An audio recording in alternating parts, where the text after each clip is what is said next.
২৬ অর্থবর্ষের budget পেশ করা হয় এবং সেই বাজেট অধিবেশন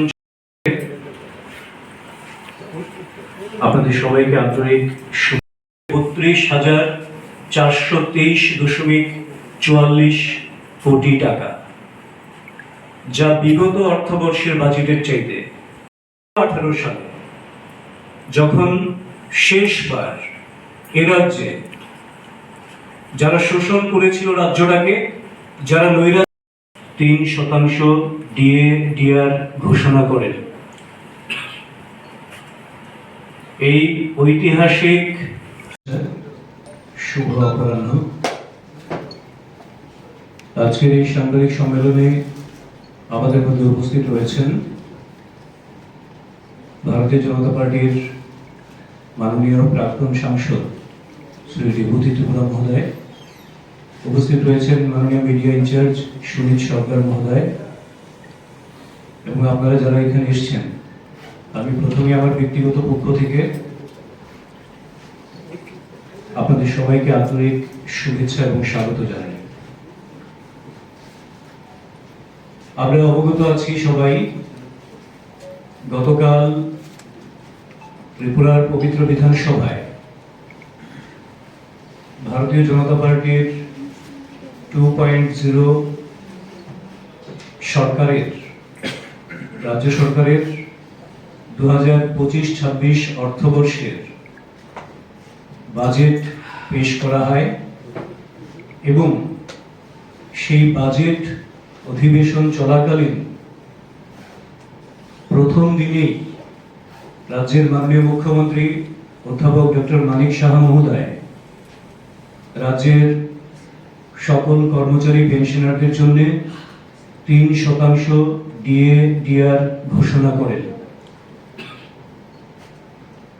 এই ঐতিহাসিক বাজেটের জন্য এবং এই ডিএ/ডিআর ঘোষণার জন্য ভারতীয় জনতা পার্টি ত্রিপুরা প্রদেশের পক্ষ থেকে তথা রাজ্যবাসীর পক্ষ থেকে আমরা রাজ্য সরকারকে, সরকারের মাননীয় মুখ্যমন্ত্রী, মাননীয় অর্থমন্ত্রী সহ অন্যান্য মন্ত্রী পরিষদ যারা রয়েছেন সবাইকে আন্তরিক শুভেচ্ছা এবং অভিনন্দন জানাই, ধন্যবাদ জ্ঞাপন করছি আমরা একটা সর্বস্পর্শী, সর্বব্যাপী, অন্তর্ভুক্তিমূলক এবং মানবিক বাজেট পেশ করার জন্য।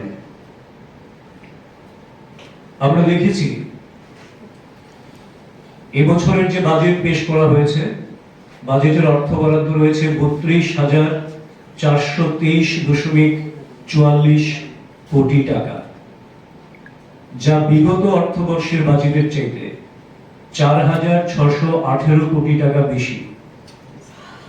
এবং সবচেয়ে গুরুত্বপূর্ণ বিষয় যেটা, 2017-18 সালে যখন শেষবার এ রাজ্যে যারা শোষণ করেছিল রাজ্যটাকে, যারা নৈরাজ্য কায়েম করেছিল, সেই বামফ্রন্ট তথা সিপিএম এর যে বাজেট পেশ হয়েছিল তার পরিমাণ ছিল 15,956 কোটি টাকা।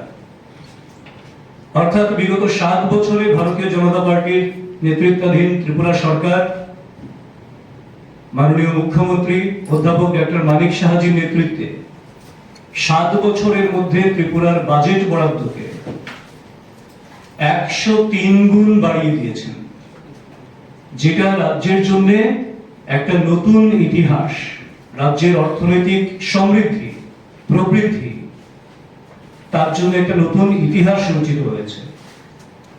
এবং এই বাজেটের সবচেয়ে গুরুত্বপূর্ণ একটা বিষয় সেটা হচ্ছে মূলধন যেটা রয়েছে, মূলধন ব্যয়, সেটার পরিমাণ 19.14% বাড়ানো হয়েছে এবং তা বেড়ে তার পরিমাণ দাঁড়িয়েছে 7,903 কোটি টাকা। এবং এই মূলধন ব্যয় হচ্ছে একটি রাজ্যের অর্থনীতির মূল ভিত্তি, যার উপর নির্ভর করে আগামী দিনের সমস্ত পরিকল্পনা এবং আগামী দিন সরকার কোন দিশায় চলবে। সেক্টর ওয়াইজ আমরা যদি দেখি, আপনারা লক্ষ্য করেছেন ত্রিপুরা রাজ্যের স্বাস্থ্য ক্ষেত্রে অসাধারণ একের পর এক নতুন নতুন পালক যুক্ত হচ্ছে, যাতে করে স্বাস্থ্য পরিষেবাকে সর্বব্যাপী এবং সর্বস্পর্শী করা যায় এবং আধুনিক চিকিৎসা পরিষেবা কি করে দেওয়া যায় মানুষকে, তার লক্ষ্যে কাজ করছেন। এবং সেই লক্ষ্যে আরো একটি নতুন প্রস্তাব যে বাজেটে রয়েছে, সেটা হচ্ছে সরকার আগরতলায় 100 শয্যা বিশিষ্ট একটি রিজিওনাল ইনস্টিটিউট অফ অপথ্যালমোলজি বা টারশিয়ারি আই কেয়ার হাসপাতাল স্থাপন করতে চলেছেন, যা রাজ্যের চিকিৎসা জগতে আরো একটি নতুন পালক যুক্ত করলো। এবং সেই সঙ্গে বিভিন্ন জায়গায় প্রাথমিক স্বাস্থ্য কেন্দ্র গড়ে তোলা, প্রাথমিক স্বাস্থ্য কেন্দ্রকে আরো আপগ্রেড করা এবং জেলা হাসপাতালগুলিতে আরো নতুন নতুন পরিষেবা ইত্যাদি বিষয়গুলি তো রয়েছে।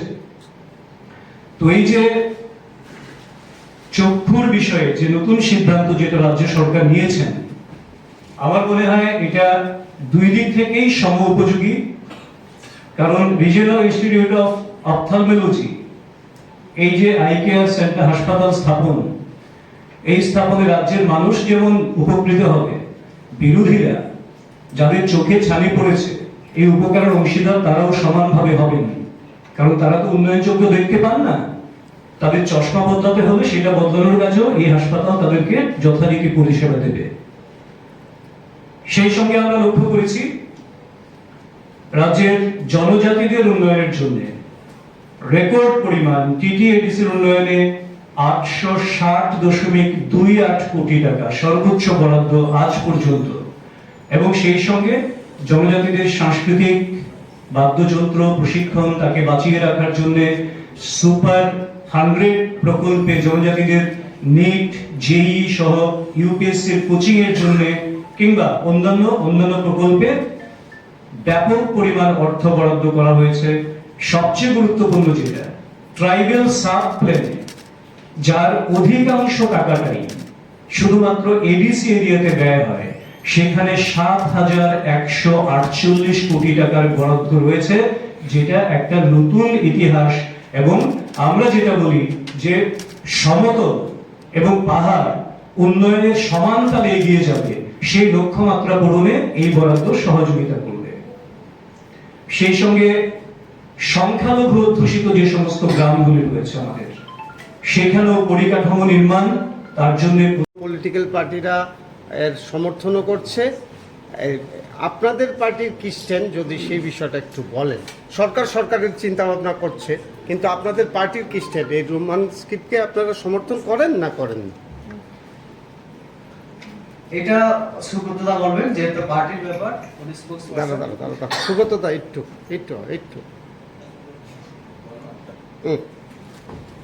একটা বিষয় হচ্ছে, ভারতীয় জনতা পার্টি একটা সাংবিধানিক দল, বিশ্বের বৃহত্তম গণতান্ত্রিক দল, সুশৃঙ্খল দল।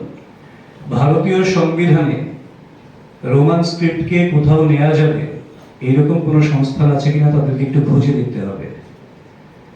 এবং সংবিধান অনুযায়ী যা হওয়ার তাকেই ভারতীয় জনতা পার্টি সমর্থন করবে এবং সেটাই গ্রহণ করবে।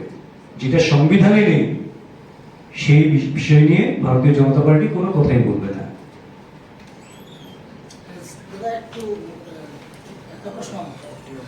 বিধানসভা শুরুর আগের দিনে রাত্রিবেলা মুখ্যমন্ত্রীর বাসভবনে আপনাদের শরীরদল আইটিএফটি এবং তীব্রমথা বিজেপি একসঙ্গে মুখ্যমন্ত্রী সকাশে বৈঠকটি হয়েছিল। কতটা স্বীকার করবেন জানি না, আপনার কয়েকটা জায়গা যাওয়ার পর এমন কথা বলা হয়েছে। এখন কি পূর্ব ত্রিপুরার সাংসদ জনগণের সঙ্গে বিচ্ছিন্ন না জনগণের সঙ্গে আছে বলে আপনি মনে করেন? এই কথা আমি শুনিনি। আমাকে সেই দিন জিজ্ঞেস করেছিলেন যে আমার উত্তর ত্রিপুরা জেলায় যাওয়ার উদ্দেশ্য। আমি বললাম এখন তো আমি একজন পার্টির একজন কার্যকর্তা হিসেবে যে কোনো জায়গায় যেতে পারি, যেহেতু আমার প্রশাসনিক দায়িত্ব এখন নেই। তো সেখানে কেউ হয়তো বা প্রশ্ন করেছিলেন বর্তমান সাংসদকে নিয়ে, তো আমি এই কথাই পরিষ্কার বলেছি যে বর্তমান সাংসদের কথা উনি নিজেই বলতে পারবেন। কারণ আমি যতটুকু জানি বিভিন্ন জেলায় যে দিশা মিটিং হয় সেখানে তিনি উপস্থিত হয়েছিলেন এই মাঝখানে। তার বাইরে আমি কিছু বলতে পারবো না, কারণ এটা ওনার কাছ থেকে আপনারা জেনে নেন। আমি যাচ্ছি আপনি পার্টির যে মিটিংগুলো করছেন বা মানুষের সঙ্গে দেখা করছেন, তখন মানুষ কি বলছে আপনাকে? এই সাংসদ কি জনগণের কাছে যাচ্ছে? বুঝতে পেরেছি। আমি যখন যেখানে যাই একজন পার্টির কার্যকর্তা হিসেবে যাই, তো পার্টির কথাই আলোচনা হবে সেখানে, অন্যের কথা জিজ্ঞেস করবে না। আমাদের নাড্ডাজি এই সাম্প্রতিক সফরে কয়েকটা কথা বলে গিয়েছিলেন, আমরা যারা কার্যকর্তা আমরা যেন জেলাতে প্রবাস করি, মন্ডলে প্রবাস করি। তো সেই হিসাবে আমার যাওয়া, গতকাল আমার গন্ডাছড়ায় যাওয়ার কথা ছিল, কিন্তু এই স্ট্রাইকের কারণে আমি যেতে পারিনি, তার জন্য আজকে এখানে। তো সেটা আমরা অনেকেই করে থাকি। তো আমাদের কার্যকর্তাদের সঙ্গে আমাদের সাংগঠনিক ব্যাপারে কথা হয়, তো সেখানে অন্য কোনো প্রশ্ন আসার মানে কোনো প্রশ্নই উঠে না। ধন্যবাদ। সবাইকে ধন্যবাদ। আমাদের সরকার চলছে রাজ্যে। আর একটা প্রশ্নে আপনারা উল্লেখ করেছেন যে অ্যাম্বুলেন্স আটকে দিচ্ছে এবং আগামী সোমবার থেকে আরো বৃহত্তর আন্দোলনের প্রস্তুতি ওনারা নিচ্ছে। আমি মনে করি আন্দোলন গণতান্ত্রিক অধিকার আমাদের, কিন্তু এই জিনিসটা আমাদের খেয়াল রাখা দরকার যাতে সাধারণ মানুষ, অন্তত রোগী, ছাত্রছাত্রী, বয়স্ক লোক, তাদের জন্য কষ্ট না হয়। অ্যাম্বুলেন্স সাধারণত যারা রোগী তাদেরকে নিয়ে যাওয়া হয়। আমরা সাধারণত যেটা দেখি অ্যাম্বুলেন্স পরিষেবা এটা ধর্মঘট স্ট্রাইকের আওতার বাইরে রাখা হয়। আমি জানি না যদি এরকম হয়ে থাকে, খুব দুঃখজনক। এগুলি যারা আন্দোলনরত তাদের দেখা উচিত।